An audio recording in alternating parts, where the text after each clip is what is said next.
Too late. Go ahead. Do something silly. Nope. She doesn't do fun.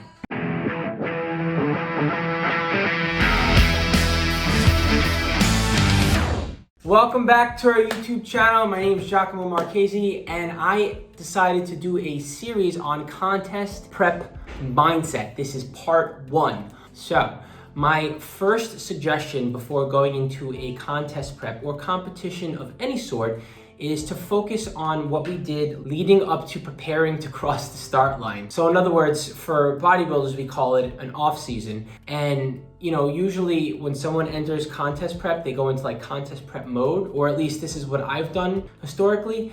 And I think it basically makes me fall short as far as my expectations. They become unrealistic for the finish line. And it causes me to take a longer time to learn lessons that I could have learned along the way. So I'm gonna try to do things a little differently mindset-wise. And even though there's nothing I can do about the past and anything that I did in the offseason that could have been done better, it's not gonna change the outcome all that much when I cross the finish line and I get into my competition season and I start competing. It is going to help me reflect and learn, and hopefully some of these things that I've learned along the way will help you along the way. So anyhow, there are 3 things that I felt I could have done better in my offseason that would have resulted in a better outcome. The first thing is that I decided to experiment with reverse dieting, knowing full well that I was going to take an extended offseason, meaning like 3, 4, 5 years worth of an offseason as opposed to like 1 or 2 years. In hindsight, which is a long period of time, but in reality, once you've been competing for a couple of years, you would almost be doing yourself an injustice if you didn't take at least 2-3 years off from competing for the gains. So anyway, reverse dieting, right after a competition season, there are some scenarios where it has some merit. However, going into a 3-year off season, there's just absolutely no reason to be going into a slow reverse diet post-competition. It just makes no sense. There's gonna be plenty of time to clean things up, and the first thing that we should be doing is focusing on getting back into a phase where the body is primed for muscle gain. So that was my first mistake. While reverse dieting did help me in some ways with body image, it did cause me to miss out on gains. So in hindsight, I know that it was not a smart idea to reverse diet. And I knew, the writing was on the wall, but I didn't listen. So there was that. So that was mistake number 1 for me.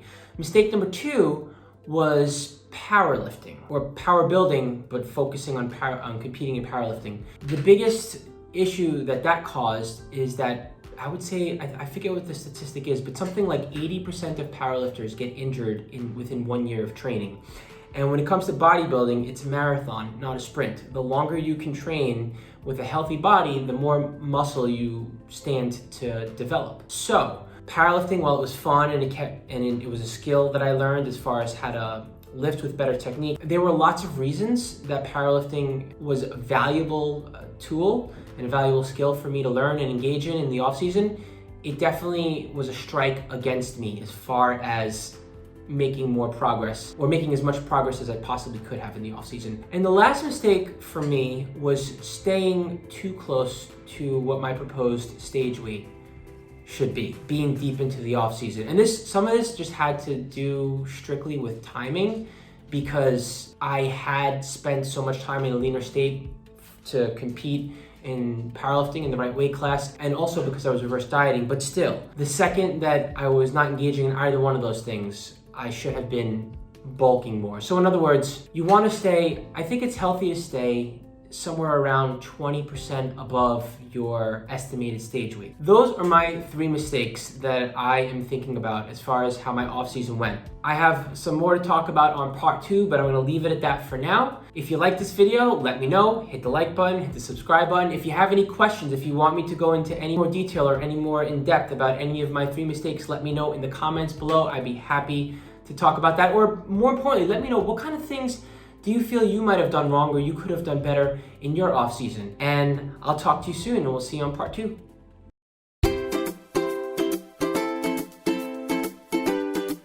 Body, so working with body, but as far as like, just one outtake on the video.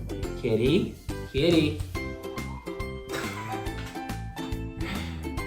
Now, even though reverse dieting, oh my goodness gracious. Hold on, sorry, I gotta put him somewhere for him. but a different kind of household with kids in here. Okay. This might take a couple minutes.